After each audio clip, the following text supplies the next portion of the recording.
വളരെ ടേസ്റ്റി ആയിട്ടുള്ള capsicum chicken മസാലയാണ് ഉണ്ടാക്കുന്നത്. അതിനായിട്ട് ആദ്യം തന്നെ ഒരു പാൻ വെച്ച് കൊടുത്ത ശേഷം അതിലേക്ക് 5 ടേബിൾ സ്പൂൺ എണ്ണ ഒഴിച്ചു കൊടുത്ത ശേഷം അതിലേക്ക് 1/4 ടീസ്പൂൺ കടുക് ഇട്ട് കൊടുത്ത ശേഷം 2 സവാള ചെറുതായിട്ട് അരിഞ്ഞത് ചേർത്ത് കൊടുക്കാം. സവാള വഴന്നു വരാനായിട്ട് ആവശ്യമായ അത്രയും ഉപ്പ് കൂടി ചേർത്ത ശേഷം നന്നായി വഴറ്റിയെടുക്കാവുന്നതാണ്. സവാള വഴന്നു വന്നു കഴിഞ്ഞാൽ ഒരു തക്കാളി അരിഞ്ഞതും കൂടി ഇളക്കി അടച്ചു വെച്ച് വേവിക്കാം. തക്കാളി നന്നായിട്ട് വെന്ത് ഉടഞ്ഞു കഴിഞ്ഞാൽ ഇതിലേക്ക് 2 table spoon ginger garlic paste ചേർക്കാവുന്നതാണ്. അതിൻ്റെ പച്ചമണം എല്ലാം മാറി വന്നാൽ എരിവിനായിട്ട് 2 പച്ചമുളക് ചേർത്ത് കൊടുക്കാം. ഇനി ഒരു പിടി മല്ലിയില ചേർത്ത് ഇളക്കി കൊടുക്കാം. മല്ലിയില വാടി വന്ന് കഴിയുമ്പോൾ 1/4 ടീസ്പൂൺ മഞ്ഞൾപ്പൊടി, 1/4 ടീസ്പൂൺ കുരുമുളക് പൊടിയും കൂടി ചേർത്ത് ഇളക്കിയ ശേഷം മാരിനേറ്റ് ചെയ്ത് വെച്ചിരിക്കുന്ന ചിക്കൻ്റെ കഷ്ണങ്ങൾ ഇട്ട് കൊടുക്കാവുന്നതാണ്.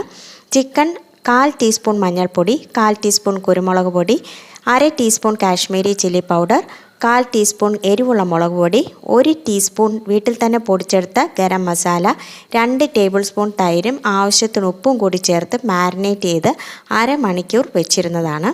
കുറച്ച് വെള്ളം കൂടി ഒഴിച്ച് നന്നായി മിക്സ് ചെയ്ത ശേഷം അടച്ചു വെച്ച് വേവിച്ചെടുക്കാം. ചിക്കനിൽ നിന്നും വെള്ളം ഇറങ്ങി വരുന്നതാണ്. ആദ്യം ഹൈ ഫ്ലെയിമിൽ വെച്ച് നന്നായി തിളച്ച് ആവി വന്നു കഴിഞ്ഞാൽ ചെറിയ ഫ്ലെയിമിൽ വെച്ച് വേവിച്ചെടുക്കാവുന്നതാണ്. ഇവിടെ 250 ഗ്രാം ബോൺലെസ് ചിക്കനാണ് എടുത്തിരിക്കുന്നത്. അതുകൊണ്ട് തന്നെ ചിക്കൻ 20 മിനിറ്റ് കഴിയുമ്പോഴേക്കും നന്നായിട്ട് വെന്ത് വന്നോളും. ഇനി ഇതിലേക്ക് പച്ച ക്യാപ്സിക്കത്തിൻ്റെ പകുതി ഭാഗവും ചുമന്ന ക്യാപ്സിക്കത്തിൻ്റെ പകുതിയും കൂടി ഇട്ട് ഇളക്കി കൊടുക്കാം. വളരെ കുറച്ച് ചിക്കൻ ആയതുകൊണ്ടാണ് ഇത്തരത്തിൽ പകുതി ക്യാപ്സിക്കമായിട്ട് ഇട്ട് കൊടുക്കുന്നത്. ക്യാപ്സിക്കത്തിന് അധികം വേവില്ലാത്തത് കൊണ്ടാണ് അവസാനം ചേർത്ത് കൊടുക്കുന്നത്.